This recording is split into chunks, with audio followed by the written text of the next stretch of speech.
Une question, faut-il fermer la nuit le Champ de Mars à Paris ? Le jardin public au pied de la Tour Eiffel dans le très chic 7e arrondissement de Paris a été de nouveau le théâtre d'un crime sordide. Une touriste mexicaine de 27 ans y aurait été violée dans la nuit de mercredi à jeudi par 5 hommes. 2 d'entre eux sont en garde à vue. Une enquête pour viol en réunion a été ouverte selon le parquet de Paris.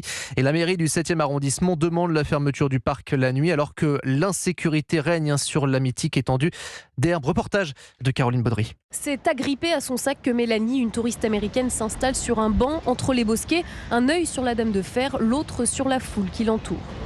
J'ai entendu que l'on devait faire très attention aux pickpockets, tout autour de la Tour Eiffel, et aux arnaques au bento, ce jeu avec les verres. On prévoyait de venir ici pour le lever du soleil, mais on s'est dit que ce n'était pas très sûr de venir quand il faisait encore nuit. Fermer le site prisé des touristes, une fausse bonne idée selon Wendy et sa mère venue de l'Ain. Elles ont parcouru 500 km pour prendre des clichés dans les allées ombragées. Pourquoi pas, mais ça n'empêchera pas d'autres viols. S'il faut fermer tous les endroits où les femmes malheureusement se font violer, autant imposer un couvre-feu quelque part. Il y a peut-être aussi d'autres façons de faire, mettre encore un peu plus de forces de l'ordre en place. Des forces de l'ordre attendues de pied ferme par Rolina, 25 ans. Elle vend des gaufres jusqu'à minuit dans un stand au cœur du parc avant de filer à vélo. Il y a des gens qui se bagarrent avec des couteaux et tout carrément. Nous parfois on est en train de faire le nettoyage, il y a des gens qui veulent même rentrer pour la caisse et tout nous embêter.